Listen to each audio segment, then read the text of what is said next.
Hey everyone, this is आलोक मिश्रा। तो आज हम शुरू करने जा रहे हैं अपने सी प्रोग्रामिंग प्लेलिस्ट का सबसे पहला वीडियो, जहां पे हम डिस्कस कर रहे होंगे थोड़ा बहुत इंट्रोडक्शन टू सी के बारे में, या फिर ऐसे बोल सकते हैं कि सी क्या होता है, ये क्यों इम्पोर्टेंट होता है, और टीचर्स वगैरह या फिर हर किसी को भी अगर पूछ लो तो वो ये क्यों बोलते हैं कि सी आपका सबसे पहला प्रोग्रामिंग लैंग्वेज होना चाहिए, या फिर सी सीखने के बाद ही क्यों आपको दूसरे सारे प्रोग्रामिंग लैंग्वेजेस सीखने चाहिए, और सी फंक्शन कैसे करता है। अगर आप एक प्रोग्राम विंडोज में लिखते हो तो क्या वो मैक ओएस में रन करेगा या फिर कुछ चेंजेस करने पड़ेंगे, और इन द एंड कंपाइलेशन क्या होता है, और बहुत सारे ऐसे चीजें हम डिस्कस करने जा रहे हैं। तो सबसे पहला चीज, अगर किसी को पूछो व्हाट इज सी, तो वो बोलेगा सी एक प्रोसीजरियल लैंग्वेज होता है, या फिर सी एक प्रोसीजर ओरिएंटेड लैंग्वेज होता है। तो बेसिकली इसका मतलब क्या है?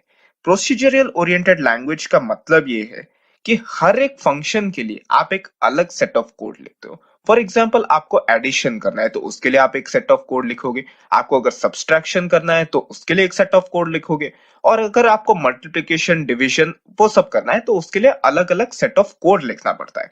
तो वो कैसे होता है? उसके लिए आपको एक सेपरेट फंक्शंस लिखने पड़ते हैं, जो कि हम बात करने जा रहे हैं। तो बेसिकली यहाँ पे क्या होता है कि अगर आपको एडिशन करना है, बार बार वही कोड लिखना नहीं पड़ेगा। अगर आप दो नंबर्स ऐड कर रहे हो तो एक ही कोड को आप बार बार रिपीट करके कर सकते हो। इसीलिए इसको बोलते हैं प्रोसीजरियल ओरिएंटेड लैंग्वेज, जहां पे आपको कोड रिपीट नहीं करना पड़ता और एक प्रोसीजर के हिसाब से हम चलते हैं, जिसके मदद से हमारा प्रोग्राम जो है वो अंडरस्टैंडिंग में बहुत इजी होता है।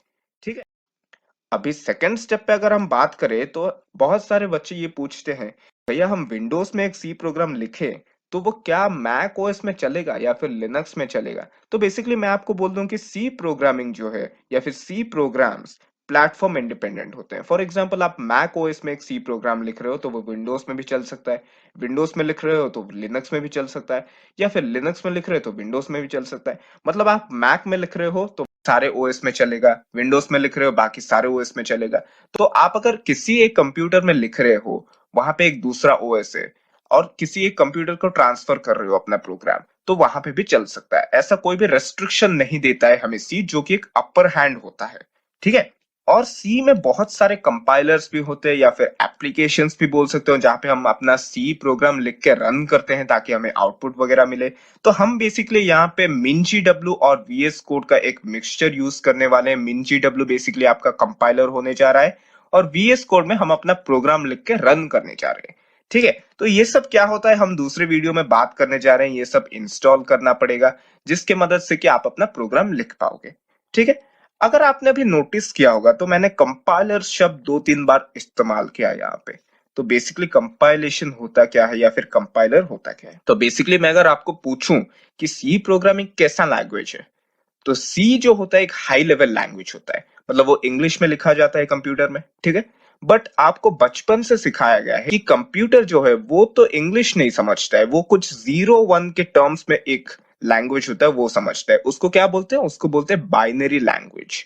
अगर आप HELLO लिख रहे हो तो कंप्यूटर वो ये नहीं समझता है कि आप हेलो लिख रहे हो, वो 0-1 के फॉर्म में ये समझता है कि आप हेलो लिख रहे हो। तो हेलो जो होता है वो 0-1 में कन्वर्ट होगा, ताकि कंप्यूटर को पता चले कि हाँ, ये हेलो लिखा जा रहा है। तो बेसिकली कंपाइलर क्या करता है? कंपाइलर आपके जो हाई लेवल कोड को, या फिर इंग्लिश में आपने जो लिखा है कोड रनर के अंदर, उसको कन्वर्ट करता है 0-1 के फॉर्म में, या फिर आप जो कोड लिख रहे हो उसको वो कन्वर्ट कर देता है बाइनरी फॉर्म में। फॉर एग्जाम्पल, आप लिख रहे हो आलोक मिश्रा, तो वो कुछ 0-1 के फॉर्म में अगर कन्वर्ट करेगा तभी कंप्यूटर को पता चलेगा कि हाँ, यहाँ पे आलोक मिश्रा लिखा जा रहा है। तो बेसिकली यहाँ पे जो आप देख रहे हो, हमने VS कोड में कुछ लिखा हुआ है। फॉर एग्जाम्पल, इसको क्या बोलते हैं ये तो हमने सीखा ही नहीं।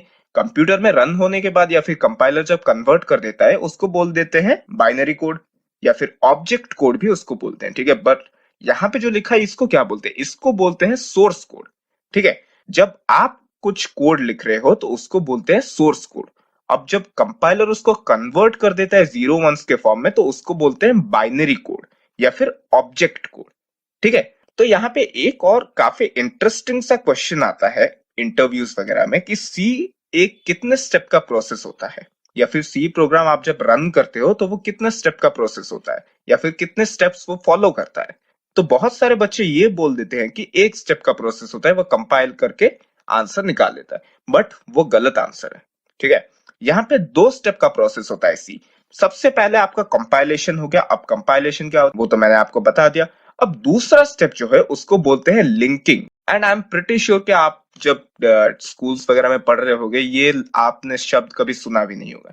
ठीक है, फिर भी ये क्लियर कर देते हैं अभी। ठीक है, तो कंपाइलेशन के बाद लिंकिंग क्या होता है? बेसिकली आपको एक बहुत इजी चीज एक समझाता हूं मैं। आप कोई भी अगर एप्लीकेशन रन कर रहे हो तो वो कैसे रन होता है?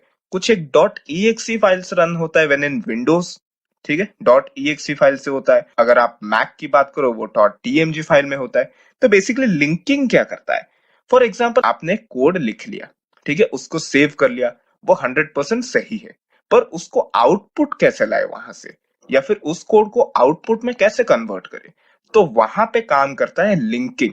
लिंकिंग प्रोसेस क्या करता है कि आपके कोड को रन करने के बाद वो एक .exe फाइल में कन्वर्ट करके स्टोर कर देता है एक एप्लीकेशन के फॉर्मेट में। तो आप जब भी उस exe फाइल को एग्जीक्यूट करो या फिर वो exe फाइल को रन करो तभी जाके आपको आउटपुट मिलेगा। तो यहाँ पे क्या होता है, कंपाइलेशन के बाद वो exe फाइल पे कन्वर्ट हो जाता है आपका ऑब्जेक्ट कोड या फिर बाइनरी कोड, और आप जब उस exe फाइल को रन करते हो तो आपको मिल जाता है आउटपुट। तो इसीलिए बोलते हैं कि सी प्रोग्राम जो होता है वो एक 2 स्टेप प्रोसेस होता है। पहले वो कंपाइलेशन के थ्रू से जाता है, फिर लिंकिंग होता है, उसके बाद वो लिंकिंग वाले फाइल को आप जब ओपन करोगे तब आपको मिलता है आउटपुट। ठीक है, तो ये हमने जान लिया कि इंट्रोडक्शन टू सी क्या होता है, या फिर ऐसे बोल सकते हैं कि सी का बेसिक इंट्रो क्या होता है। अभी हम दूसरे वीडियो में देखने जा रहे हैं कुछ और। सो या stay tuned and thank you very much for watching.